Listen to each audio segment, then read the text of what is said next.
धीरेन्द्र शास्त्री पटना आए, पनास होटल में आराम कर रहे थे। इसी बीच भक्तों की जो बड़ी भीड़ है वो वहां पहुंचती है। उसमें एक व्यक्ति है जो चेहरे मोहरे से बहुत अच्छा और सुंदर दिखता है, कपड़ा भी ठीक पहना है और उसके हाथ में एक तस्वीर है जिसमें यह लिखा है कि बाबा हिंदू राष्ट्र बनाइए, हम सब आपके साथ हैं। लगातार मीडिया के कैमरों में वो शख्स कैद होता जा रहा है, लेकिन अचानक जब भीड़ जमा होती है तो बाहर से लोग नारा लगाते हैं, जय श्री राम, हिंदू राष्ट्र बनाना पड़ेगा, बनाया जाएगा या बनाने का प्लान चल रहा है। ये नारेबाजी हो रही थी और इस नारे की गूंज जैसे ही बाबा धीरेन्द्र शास्त्री के रूम तक पहुंची है, उसके बाद धीरेन्द्र शास्त्री के जो पर्सनल पीए हैं वो बाहर आते हैं गुस्से में और उसे कहते हैं कि तुम यहां से भागो, तुम माहौल खराब कर रहा है, तुम असल हिंदू नहीं हो सकता है, तुम जिस तरह से नारेबाजी कर रहे हो उससे हालात खराब हो सकते हैं, उससे सनातन धर्म की बदनामी हो सकती है। आप तस्वीरों में देखिए कि पनास होटल के अंदर से वो व्यक्ति आ रहा है और होटल के बाहर का जो हिस्सा है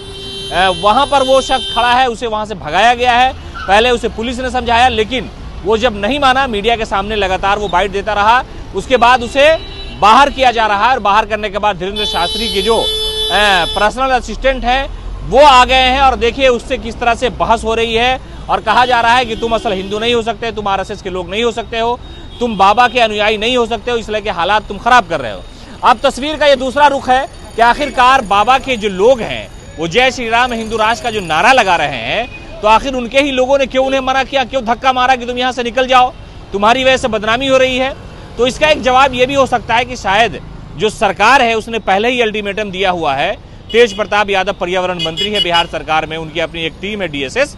तो जिस तरह से कहा गया कि अगर हालात खराब हुआ, अगर हिंदू मुसलमान के बीच नफरत पैदा करने का प्रयास किया गया बाबा या बाबा के लोग, तो उन पर जो कानूनी कार्रवाई है वो कार्रवाई की जाएगी। तो शायद हो सकता है कि बाबा बागेश्वर धाम वाले जो हैं, धीरेन्द्र शास्त्री अंदर उन्हें भनक लग गई होगी कि ये बिहार का होटल है, ये पटना का होटल है, यहाँ पर हालात खराब हो सकते हैं। और जिस तरह से जो नारे लगाए जा रहे हैं, और जय श्री राम का नारा तो धार्मिक नारा है, ये अच्छी बात है, लेकिन जिस तरह से हिंदू राष्ट्र की बात है, कोई मुस्लिम राष्ट्र की बात करता है तो उस पर कानूनी कार्रवाई की मांग होती है और होती भी है। लेकिन जिस तरह से बाबा और बाबा के लोग हिंदू राष्ट्र की मांग कर रहे थे, हाथों में जो पोस्टर था वो लेकर के थे, तस्वीर थी बाबा की और ये कह रहे थे, लेकिन आप देखिए कि वहां से धीरेन्द्र शास्त्री के जो लोग हैं वो खुद उन्हें वहां से भगा रहे हैं, धक्का दे करके कि तुम यहां से निकल जाओ, तुम बाबा को बदनाम कर रहे हो, तुम धर्म को बदनाम कर रहे हो, तुम सनातनी नहीं हो सकते हो, तुम आरएसएस के